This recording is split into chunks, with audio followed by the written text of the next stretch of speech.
విచిత్రాల నిధి ఓ విధి విచిత్రాల నిధి వింత కథల సారథి ఆశ నిరాశల వారధి నిరంకుశ నిర్ణయాల నిర్దయవానిధి ఓ విధి విచిత్రాల నిధి ఓ విధి విచిత్రాల నిధి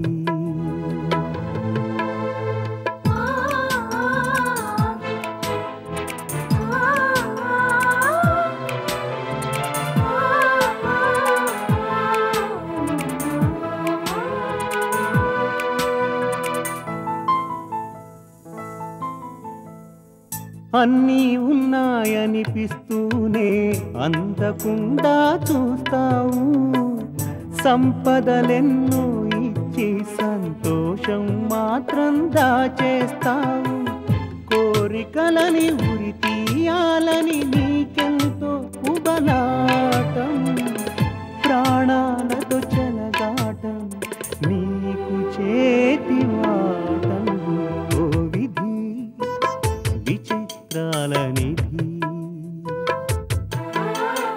ఓ విధి విచిత్రాల నిధి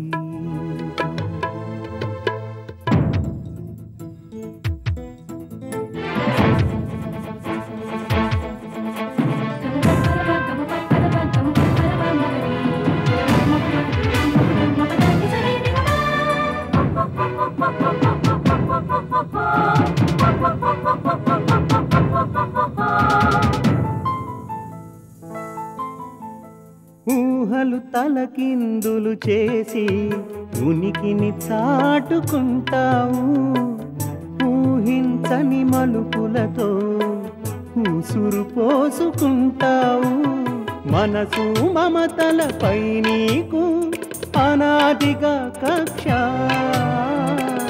నీ చేతిలో మనిషికి మనుగడే ఓ పరీక్ష ఓ విధి విచిత్రాల నిధి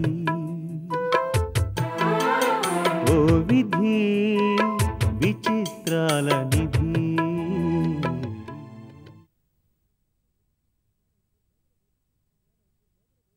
మేడం వీరు లోగడ రోజీ గ్రూప్ ఆఫ్ ఇండస్ట్రీస్లో పనిచేశారు. ప్రస్తుతం నేను 2 పనుల మీద వచ్చాను మేడం. ఆ మహానుభావుడు అల్లారు ముద్దుగా పెంచి పోషించిన ఈ కంపెనీ గండం గట్టెక్కి మళ్లీ పని ప్రారంభించిందని పత్రికల్లో చదివి చాలా సంతోషించాను. అందుకు మిమ్మల్ని అభినందించకుండా ఉండలేకపోతున్నాను మేడం. మీ అభిమానానికి కృతజ్ఞతలు. రెండో పని, మీరు అవకాశం ఇస్తే ఈ కంపెనీలో ఒక ఉద్యోగిగా పనిచేయాలనేదే నా కోరిక.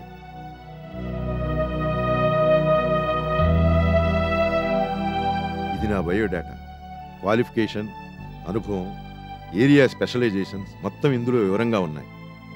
నా అర్హతకు ఉద్యోగమే ఇవ్వాలని మిమ్మల్ని అడగను. ఎలాంటి ఉద్యోగం ఇచ్చినా చేస్తాను. జీతం గురించి పట్టింపు లేదు. మీరెంత ఇస్తే అంత సంతోషంగా తీసుకుంటాను.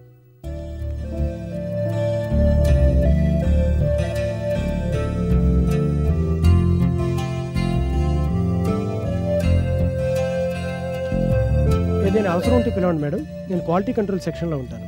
కూర్చో రాజు. క్వాలిటీ కంట్రోల్ వాళ్ళు రిపోర్ట్స్ నేరుగా నాకే ఇచ్చి వెళ్లారు. నేను చూశాక నీకు మార్క్ చేస్తానులే. పరంకుశం గారు, ఇక్కడ మీకు ఉద్యోగం ఇచ్చేదానికన్నా ముందు అక్కడ మీరు ఉద్యోగం ఎందుకు మానేశారో తెలుసుకోవాలనుకుంటున్నాను. మీకు అభ్యంతరం లేకపోతే. మీరు అడిగినా అడగకపోయినా ఈ ప్రశ్నకు సమాధానం చెప్పవలసిన బాధ్యత నా మీద ఉందనుకుంటున్నాను మేడం. వ్యాపారానికి డబ్బు పెట్టుబడితో పాటు ఒక నైతిక పునాది, ఆశయం, సేవాభావం అనేవి ఉండాలని నమ్మేవాణ్ణి. ఒకప్పుడు పచ్చగా ఉన్న ఈ కంపెనీకి చిచ్చుపెట్టిన సంఘటనకి నేను ప్రత్యక్ష సాక్షిని. ఈ కంపెనీ పతనానికి శ్రీకారం చుట్టింది నా కళ్ల ముందే.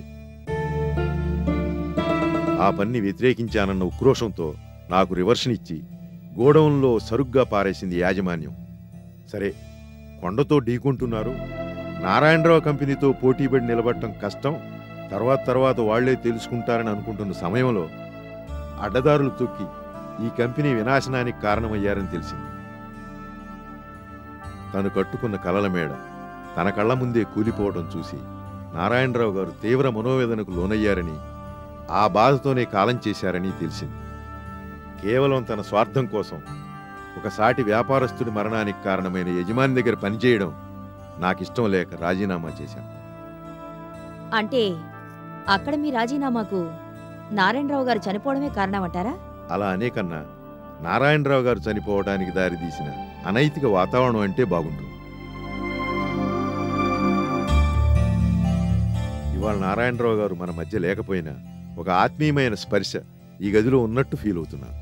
మళ్ళీ ఆయన గదిలోకి రాగలిగాను, అదే నాకు సంతోషం.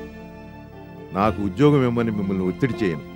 ఇక్కడ నాకు ఎటువంటి ఉద్యోగం ఇచ్చినా అది నా అదృష్టంగా భావిస్తాను. సెలవు.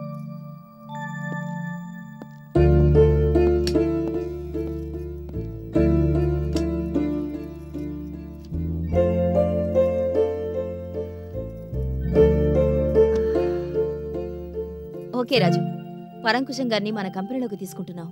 మంచి నిర్ణయం తీసుకున్నారు మేడం. లంచ్ తర్వాత నువ్వు మాలతి ఓసారి వచ్చి కనిపించండి. అలాగే మేడం.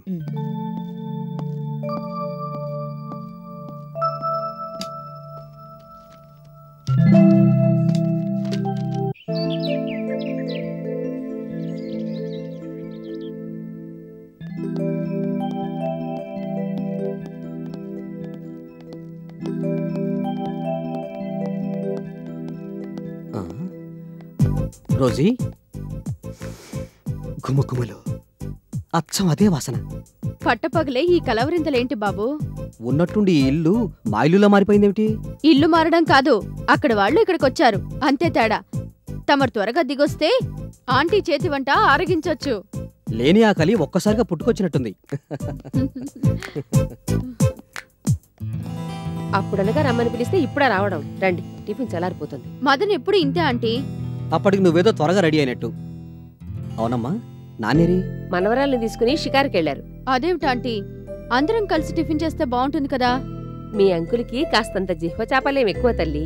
రుచికరమైన వంటకాలు కనిపించాయంటే ఆరోగ్య విషయం కూడా పట్టించుకోకుండా ఆరంగారంగా లాగించేస్తారు. ఆ తర్వాత లేనిపోని ఇబ్బందులు కొని తెచ్చుకుంటారు.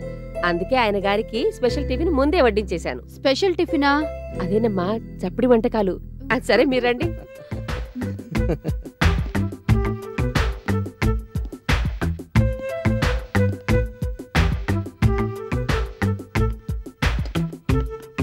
ఏయ్, నేను పాప దగ్గర ఉండమన్నాను కదా, ఇక్కడేం చేస్తున్నావు?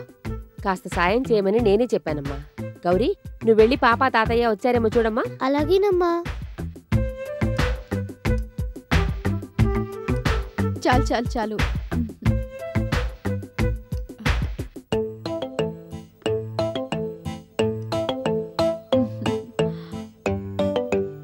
చాలు. అబ్బా, మళ్ళీ ఎన్నాళ్లకు నీ చేతి వంట తినే అదృష్టం కలిగిందమ్మా. చాలా రుచిగా ఉన్నాయి కదా వంటకాలు. ఉన్నాయి సరే గాని మరి ఆ పొగడతలేమిటి? అప్పటికి నువ్వు ఇన్నాళ్ళు ఇక్కడ రుచి పచ్చి లేని వంటకాలు తింటున్నట్టు. అబ్బాయి ఉద్దేశం అది కాదులేమ్మా. ఊరికే సరదాగా అంటున్నానులే ఆంటీ.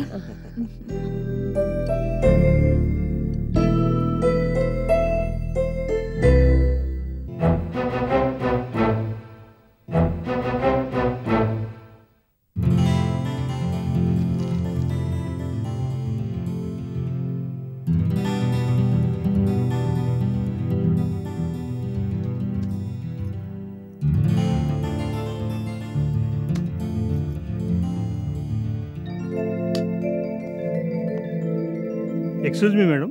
రండి, ఇంకొక నిమిషం లేటుగానే అయ్యుంటే వెళ్ళిపోయి ఉండేదాన్ని. పరాంకుశం రిజైన్ చేశాడా మేడం? ఎప్పుడో. అయినా ఇప్పుడు ఆ ముసలాడు ఎందుకు జ్ఞాపకం వచ్చినట్టు?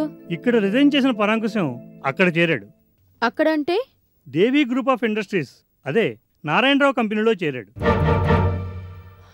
I see. దీన్ని బట్టి చూస్తే వాళ్ళు ఒక పథకం ప్రకారం ఇవన్నీ చేస్తున్నట్టు నాకు అనిపిస్తుంది మేడం. చేయనివ్వండి, మనకేంటట నష్టం? ఇక్కడ ఎంతో కాలం పనిచేసిన వ్యక్తి, ఇక్కడ వ్యవహారాలు మొత్తం తెలిసిన వ్యక్తి అక్కడ చేరాడంటే మన కంపెనీ రహస్యాలు అక్కడ లీక్ చేస్తాడు. అదేనా మీ భయం? అవును మేడం. కృష్ణప్రసాద్ గారు, మీరొక సంగతిని మర్చిపోతున్నారు. పరాంకుశానికి తెలిసింది ఎలిజబెత్ గారి పాలసీ గురించి, ఎలిజబెత్ గారు పాటించిన పద్ధతుల గురించి. కానీ ఈ రోజీ గురించి అతనికి ఒక్క ముక్క తెలీదు.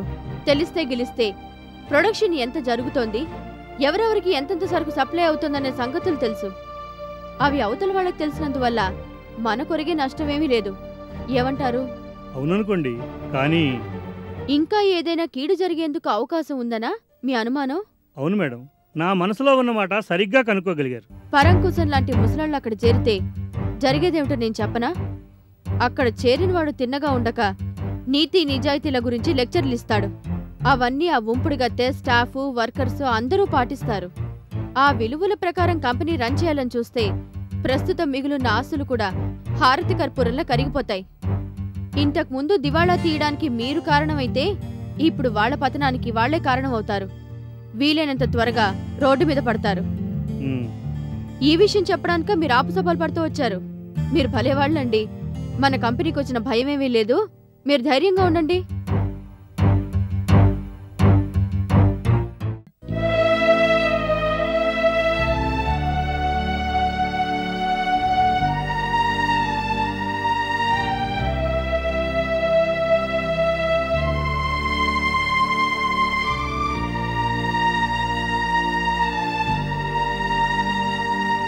లక్ష్మి, నువ్వింకా నిద్రపోలేదా? నిద్రలో ఏదో కలొచ్చి మేలుకున్న నాయమ్మా. ఏంటి పీడకల? కాదు, మంచి కలే. నిద్రలో మా అప్పిగాడు అవ్వ కనిపించారు. నువ్వెక్కడున్నావేంటి లక్ష్మి? మన ఇంటికెళదాం పదా అని తొందర చేశారు. బహుశా వాళ్ళ గురించి ఆలోచిస్తూ పడుకొనుంటావు. కల్లోకొచ్చావు. ఓసారి వెళ్ళి రాకూడదు? పొద్దుటే వెళ్ళొచ్చానాయమ్మా. మరి నాతో మాట మాత్రమేనే చెప్పలేదే? ఏముందని చెప్పమంటావు? ఎంతో ఆశతో నేనక్కడికి వెళ్ళానా? నన్ను పలకరించే దిక్కు ఒక్కరూ లేరక్కడ. ఏదో దొమ్మి కేసులో ఇరుక్కొని పేటలో చాలామంది పోలీస్ స్టేషన్లో ఉన్నారట. దొమ్మి కేసా? అవన్నీ మా పేటలో మామూలే. నా బాధ అది కాదు. అసలు పేటంతా దొంగల దోచిన కొంపలా బోసిపోయి ఉంది. నాకు తెలిసిన వాళ్ళు ఎవరూ కనిపించలేదు. ఇంటి ముందు కసు ఉడ్చడం ఒక్క నిమిషం లేటైతే చాలు నన్ను తిట్టడం మొదలుపెట్టేది మా అవ్వ. ఎక్కడుందో ఎలా ఉందో. ఎక్కడున్నా క్షేమంగానే ఉంటారులేమ్మా. ముందు నువ్వు వెళ్ళి పడుకో. ఇప్పటికే చాలా పొద్దుపోయింది.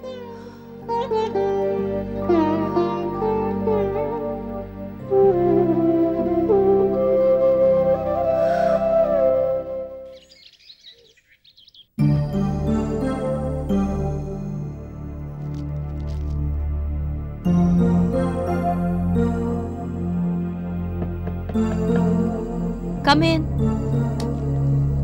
Good morning madam. Good morning. రండి, కూర్చోండి.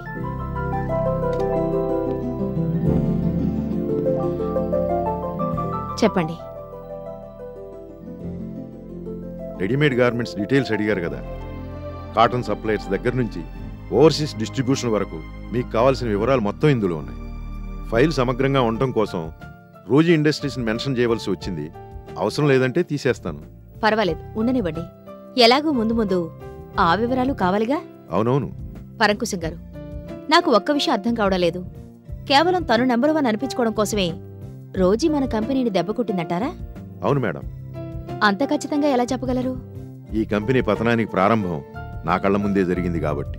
ఇలా అడుగుతున్నానని తప్పుగా అనుకోకపోతే అసలు జరిగిందేమిటో చెప్పగలరా? చెబుతాను మేడం. రోజీది విచిత్రమైన తత్వం. తన గొప్పను చాటుకోవడం కోసం ఎంత దారుణానికైనా సిద్ధపడుతుంది. తనతో కలిసి 9 మంది నడుస్తూ ఉంటే ఆ 9 మందిలో తనే ముందుండాలని అనుకుంటుంది. సరిగ్గా అదే జరిగింది. కొంతకాలం క్రితం నారాయణరావు కంపెనీ లాభాల్లో ఉంది. మన కంపెనీ కూడా లాభాల్లోనే ఉంది.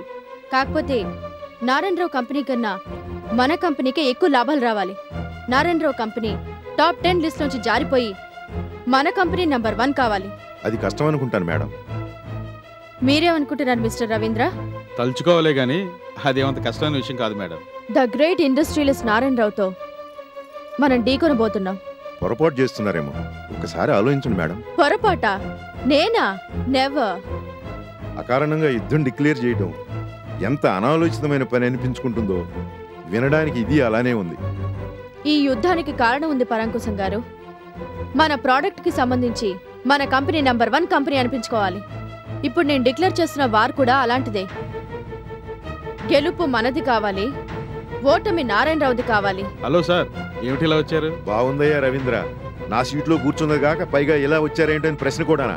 నా సీటు మీ సీటు అంటూ ఇక్కడ ఏదీ ఉండదు సార్. మేడం ఎవరిని ఎక్కడ ఏ సీట్లో కూర్చోమంటే వారు ఆ సీట్లో కూర్చొని పనిచేయాలి. అవసరమైన దానికన్నా ఎక్కువ నీతులు మాట్లాడారు కాబట్టి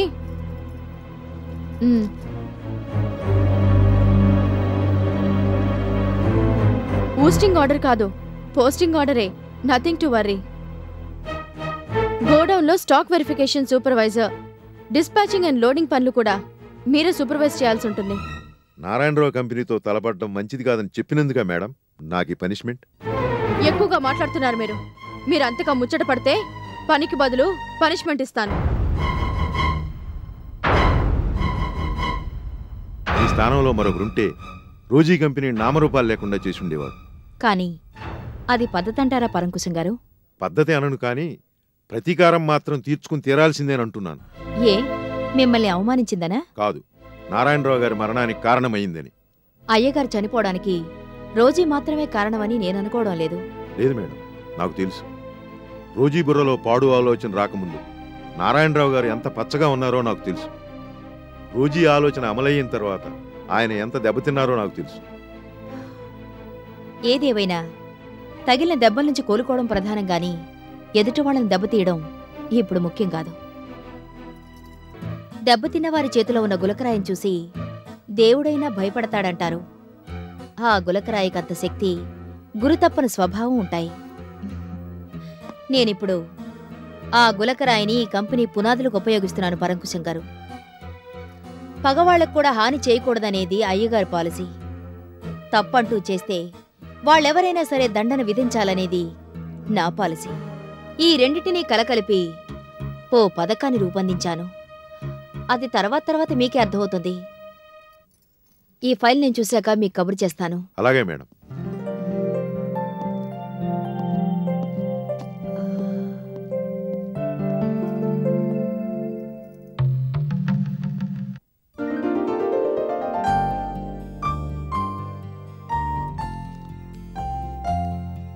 ఎక్కడికి వెళ్ళారండి ఇంతసేపు? మన ఇంటికి వెళ్ళొస్తున్నాను పార్వతి. ఎందుకు? పెద్ద కారణం ఏం లేదు గాని వెళ్ళడం మంచిదే అయిందిలే. సరళ దగ్గర నుంచి ఉత్తరం వచ్చింది. అలాగా? ఏం రాసిందండి? అన్నీ శుభవార్తలే. అబ్బాయి వాళ్ళను కూడా పిలు. బాబు మదన్. ఏంటమ్మా?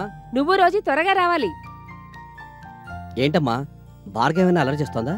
తను గార్డెన్ లో ఆడుకుంటుంది. నువ్వు అమ్మాయి త్వరగా రండి. సరళ దగ్గర నుంచి ఉత్తరం వచ్చింది బాబు. అలాగా? రోజీ, రోజీ చదువు. మీరు ముందే చదివేసి ఉంటారుగా. ముఖ్యమైన సంగతులేమిటో చెప్పండి. నువ్వే చదువు. అలాగే.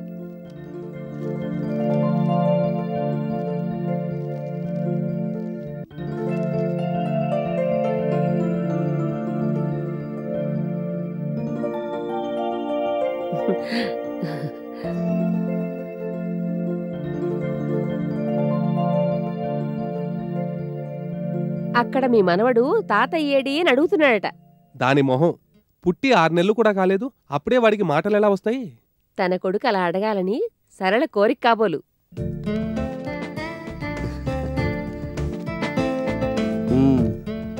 ఏం రాసింది సరళ? ఇదిగో నువ్వే చదువు. ప్రియమైన అమ్మకు నాన్నకు నమస్కరించి వ్రాయినది. ఇక్కడ నేను, మావారు, మీ మనవడు క్షేమం. అక్కడ నా కోడలు ఎలా ఉంది, మా మేనత్ ఎక్కడా అని అడుగుతూ ఉందా? అడుగుతోంది. పెళ్ళయ్యాక అత్తయ్య ఇండియా మర్చిపోయిందా అని అడుగుతోంది. అమ్మా, నాన్న కొంట్లో బాగాలేదని రాశావు. ఇప్పుడు ఎలా ఉంది? మిమ్మల్ని అందరినీ వదిలి ఇలా దూరంగా ఉండటం నాకు చాలా బాధగాను దిగులుగాను ఉంది. అమ్మా, నీకు ఒక్కదానికే పనులు చేసుకోవడానికి ఇబ్బందిగా ఉందా? నేను గనక అక్కడే ఉంటే వారానికి ఒక్కసారైనా వచ్చి నీకు పనుల్లో సాయం చేసేదాన్ని.